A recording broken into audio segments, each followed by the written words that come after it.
On Thursday, I will chair a regular meeting of the Nuclear Planning Group. The fundamental purpose of NATO's nuclear deterrent has always been to preserve peace, prevent coercion, and deter aggression. Next week, NATO will hold its long-planned deterrence exercise, Steadfast Noon. This is routine training which happens every year to keep our deterrent safe, secure, and effective. President Putin's veiled nuclear threats are dangerous and irresponsible. Russia knows that the nuclear war cannot be won and must never be fought.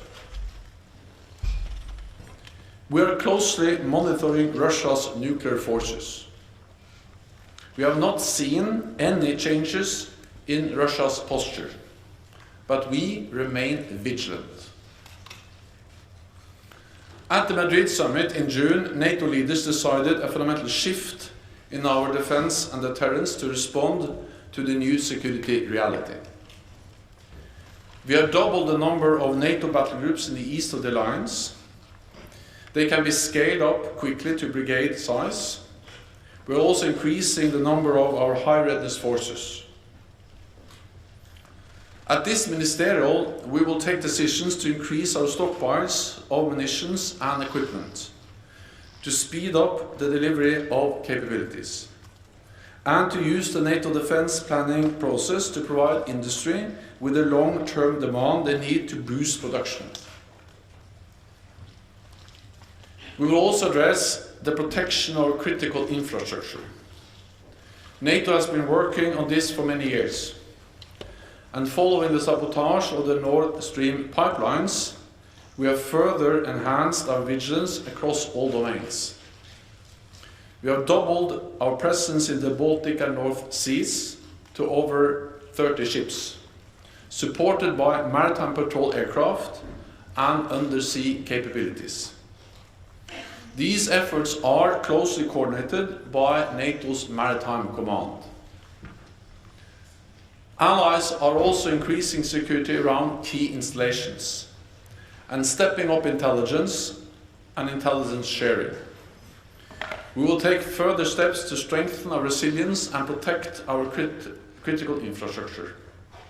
Any deliberate attack against allies' critical infrastructure would be met with a united and determined response. Our final session will focus on NATO's missions and operations, from Kosovo to Iraq. We will be joined by EU High Representative Borrell, because NATO and the European Union face the same security challenges. We have a difficult winter ahead, so it's even more important that North America and Europe continue to stand united in support for Ukraine and in defense of our people. And with that, I'm ready to take your questions. We'll start at the very top with Deutsche Welle NPR. Thank you. Mr. Secretary General, you said that you will be making decisions at this meeting about how to increase national stockpiles and keep your arsenals full while supplying more to Ukraine. But for example, with the air defense, the air-to-air missile system that Germany is sending, that was something that Germany was expecting to order for itself. Estonia has sent its entire shipment of javelins to Ukraine. So are you worried that while allies are supplying Ukraine with everything they can, they are leaving themselves unprotected at home? And what will be your deliverables out of this meeting that will change that in terms of manufacturing processes and streamlining this? Thank you.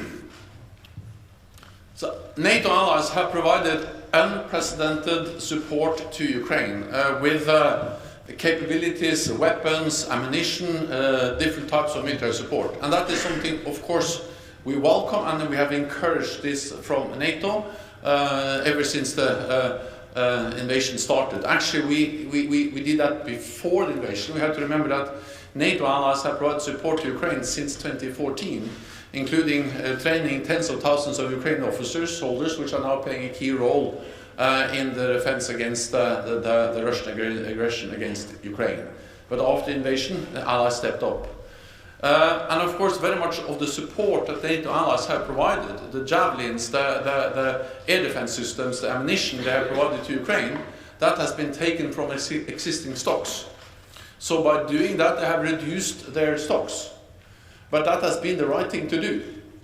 Because it is important for all of us that Ukraine wins the battle, the war against the invading Russian forces.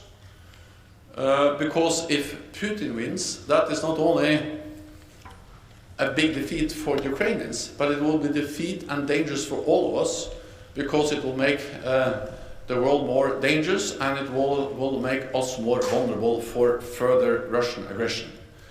So that's the reason why we have used NATO stocks in NATO allied countries, to provide support to Ukraine. But of course, the longer this war drags on, the more important it is that we also then are able to replenish these stocks.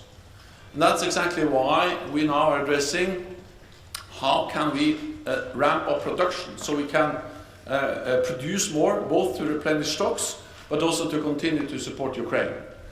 And I expect ministers to make decisions at the ministerial meeting tomorrow and the day after tomorrow on how to use the NATO defense planning process to agree on the more ambitious targets on, for instance, different capabilities, including looking into the possibility of increasing the targets, the guidelines for stocks. This will provide the industry with the long-term demand they need to invest in new production capabilities, because they have been able to increase production partly by utilizing existing production capacity more, but to really ramp up production they need to make new investments. I also expect them to agree on how we can further strengthen our interoperability, ensure that allies can work together, and also jointly purchase ammunition capabilities, partly to reduce stocks, but also to actually ensure interoperability between allies. And the unique NATO defense planning process is, I think, the best tool to ensure that allies are coordinated and actually provide the long-term demand messages to industry to ramp up production. We'll go to Associated Press. Just then. Thanks. Yes, Lorne Cook from the Associated Press. I have a question on infrastructure. Germany was, well, how can I put it? Deutsche Bahn had its communications cables severed over the weekend in Germany, cut off transport in the north of the country. We've also seen the links to the pipelines, obviously Nord Stream going to Germany. At what point do these attacks, do these incidents then become acts of war? And how does NATO respond to that as a collective alliance? You said the allies would respond, but how do you do that in this kind of instance? Thank you. Over the last years, NATO has implemented the biggest transformation of collective defense since the end of the Cold War. And part of that is to take fully into account hybrid threats, cyber threats. And therefore also stated a few years ago that hybrid and cyber attacks can trigger Article 5, can constitute an armed attack against a NATO ally. And we have stepped up both our work on resilience, the protection of critical infrastructure. We are conducting more exercises both on hybrid threats and cyber threats, and we are exchanging best practices, and we also agreed guidelines on the protection of the critical infrastructure. All of this is about protecting, for instance, undersea capabilities or undersea infrastructure, pipelines, cables, but also, of course, energy grids, energy production, transportation infrastructure. Of course, I cannot comment on those specific incidents because there are ongoing investigations. I think we need to await the outcome of this investigation before we make any final judgment.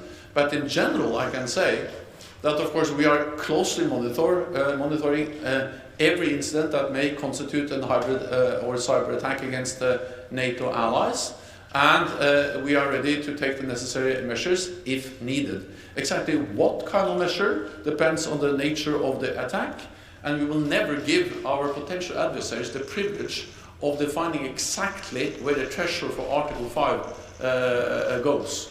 That will be a decision we make as allies, taking into account the precise context, the specific situation we will face if there is a hybrid or cyber attack against the NATO ally.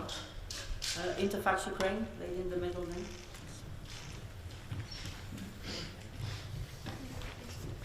Thank you, Anna. Secretary-General, according to Americans and Ukrainians, yesterday's strike on Ukraine were planned in advance and nothing to do with Kerch Bridge, as Russian claims. And moreover, some analysts also said that Ukraine have nothing to do with Kerch Bridge, which was simply used as pretext for this strike. Does NATO share the same assessment? And do you think, is this a turning point of this war? What could it change on the battlefield? And some short follow-up to Terry's question. You said that ministers will discuss how refill stocks only tomorrow, but war is going on already for 7 months. Why it was not done before? Thank you. So first, we have already, of course, started the dialogue with the industry and with the different allies on how to ramp up production and refill or replenish our stocks.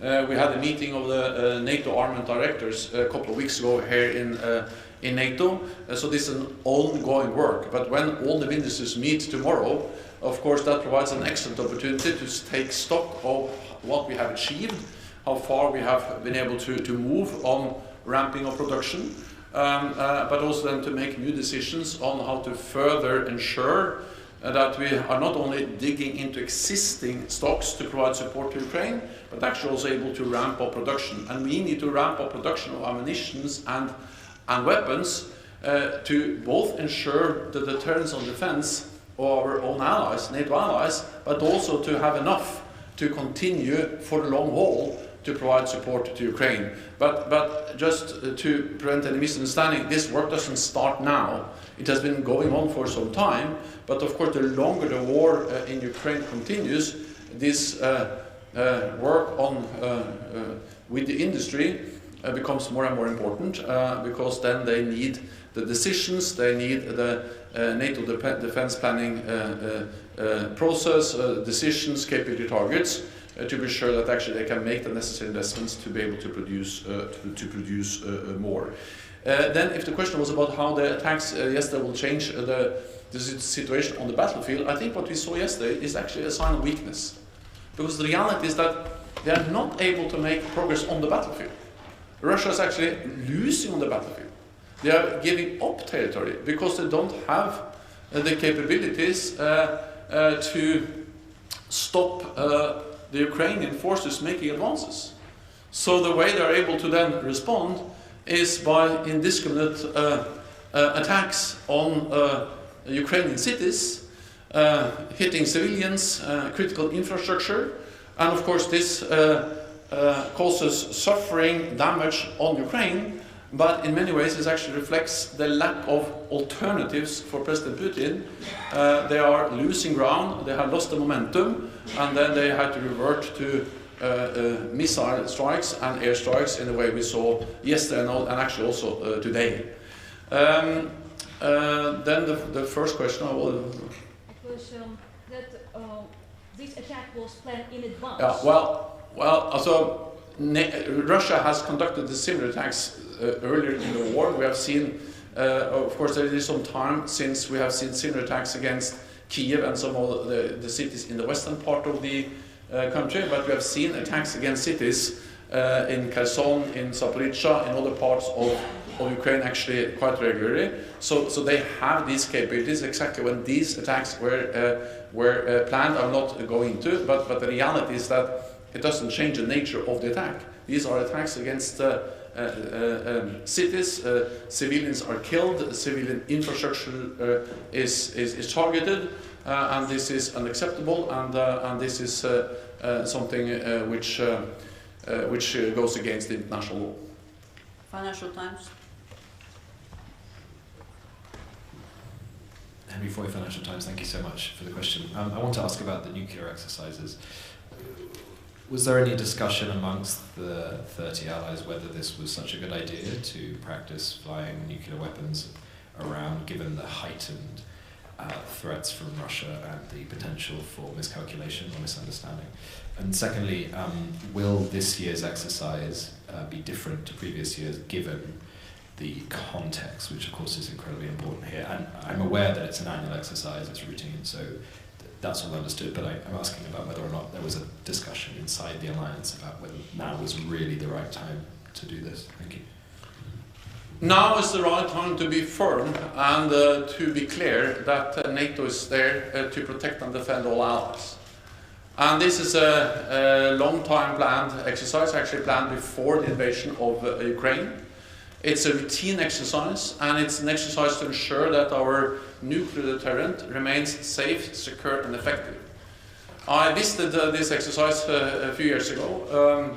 We have been open about the exercise, and I think it would send a very wrong signal if we suddenly now cancelled a routine, long time planned exercise because of the war in Ukraine. That would be absolutely the wrong signal to send. And we need to understand that NATO's firm, predictable behavior, our military strength, is the best way to prevent escalation. We are there to preserve peace, to prevent escalation and prevent any attack on NATO allied countries. So if we now created grounds for any misunderstanding, miscalculation in Moscow about our willingness to protect and defend all allies, we would increase the risk for escalation, and that's the last thing we will do. Polish radio. Lady Blue.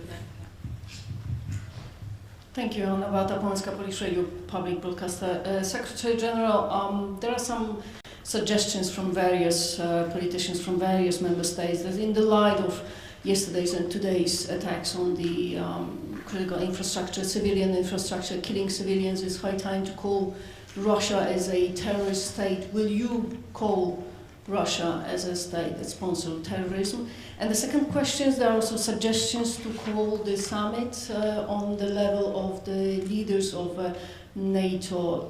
Are you planning to call such a summit? Thank you. We are constantly consulting among NATO allies. We have already conducted 3 NATO summits this year. We will convene a summit when needed, so when we have the meetings we need, when we need them. And we are constantly assessing also the need to then convene yet another summit to ensure that we have consultations and the right messages from NATO at all levels. We will have a ministerial meeting this week, and that provides a good opportunity to send a clear message, and then we will make decisions on potential summit when we think the time is right. Then on the nature of the war. Well, this is an illegal invasion of another country. This is a clear violation of international law. Russia invaded a sovereign independent nation, violated its territorial integrity and sovereignty. That actually didn't start in 2022 or in February this year. It started in 2014. But of course they scaled up their aggressive actions against Ukraine in February, and they have violated international law in a blatant way.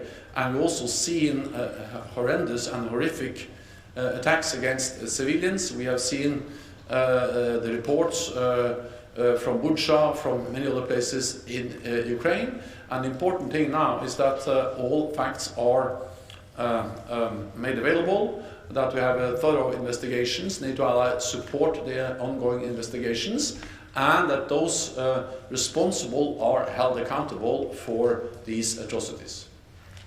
We'll go to Frankfurt Allgemeine.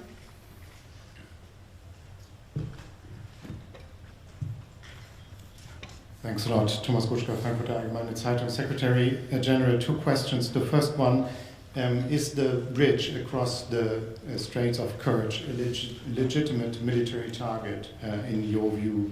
And does that include a terrorist attack?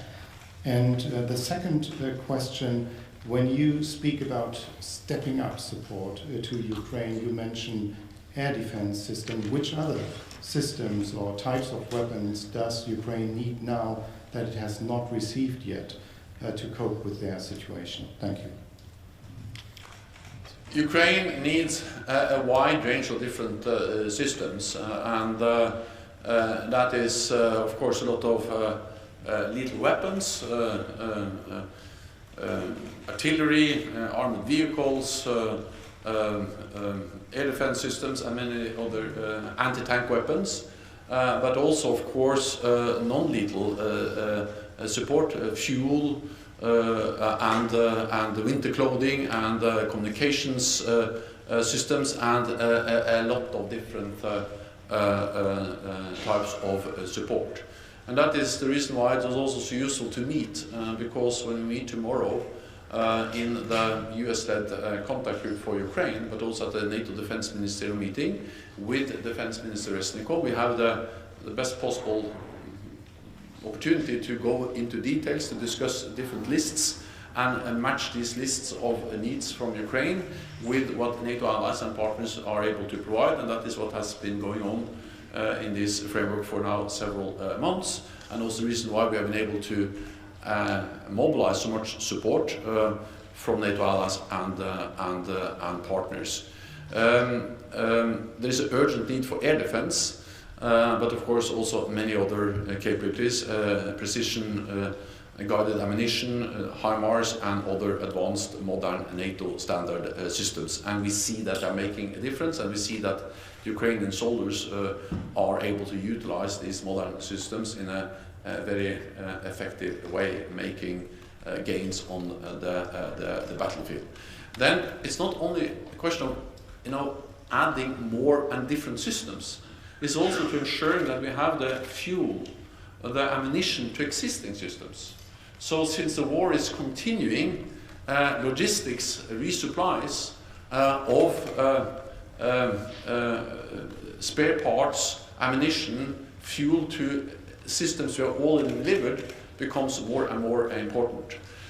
So they need almost everything, and allies are providing unprecedented support because they understand that we have a moral, political, and security interest in ensuring that Ukraine wins the war against President Putin. Political? Oh, sorry. Well, first of all, I think that we have to remember the starting point of this discussion. Crimea is illegally annexed by Russia. Crimea belongs to Ukraine, and NATO allies and NATO have made it clear that we will not recognize and never recognize the illegal annexation of Crimea. And it was Russia that started this war. President Putin started this war, and then I will not go into who was behind the attack against that bridge. I will leave that to the Ukrainians to comment on that. Political.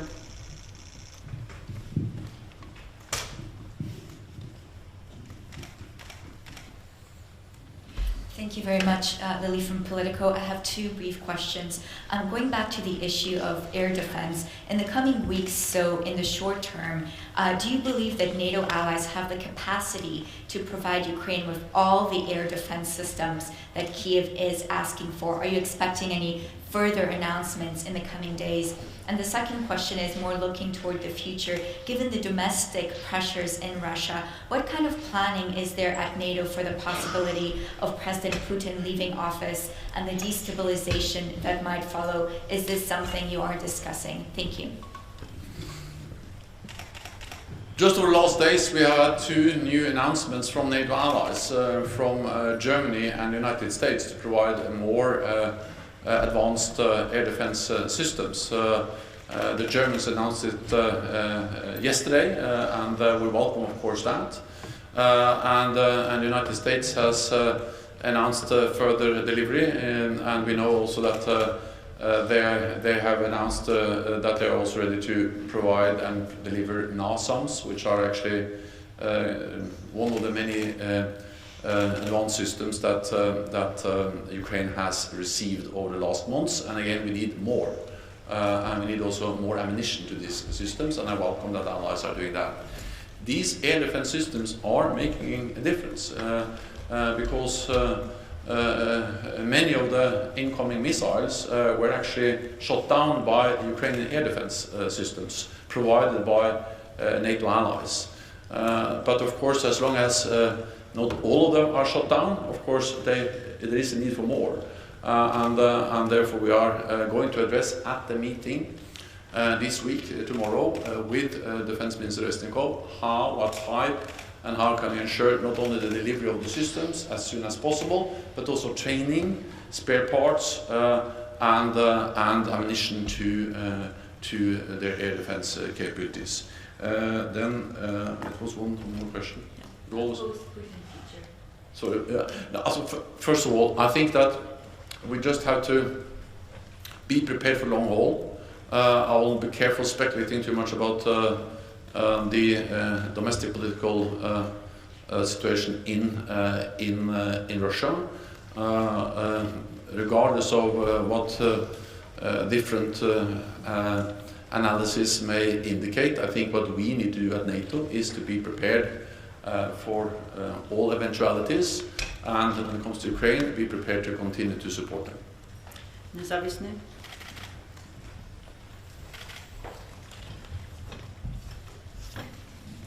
Thank you very much. Dejan Šajinović, Nezavisne novine from Bosnia and Herzegovina. So next month there's an important vote in Security Council about extending the European Union military mission in Bosnia and Herzegovina. Up to this year it was a routine. Now maybe Russia could put a veto to the mission. Are you concerned about the situation, security situation in Bosnia and Herzegovina? And maybe more broadly, what's your assessment of the situation in Western Balkans with security? Thank you. So we are, of course, following the situation in the Western Balkans very closely. We have several allies who are Western Balkan countries, and the part of the successful NATO enlargement over the last years has been actually with countries from the Western Balkans, including most recently North Macedonia and Montenegro. NATO has a history in the Western Balkans. We have helped to end the two brutal ethnic wars, including the war in Bosnia and Herzegovina, and we still have a presence in the Western Balkans with the KFOR mission in Kosovo, and also our support for NATO headquarters in Sarajevo, and the support for the EU operation Althea. I will not speculate about whether the mandate for Operation EUFOR Althea will be renewed or not. The only thing I will say, this is nobody's interest that the mandate is not renewed, because the EU presence there and with the support from NATO is helping to address the challenges Bosnia and Herzegovina faces.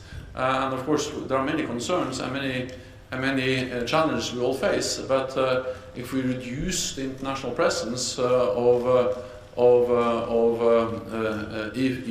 Althea, or international presence in Bosnia, we're only making a difficult situation even more difficult. We'll go to the final question, NTV.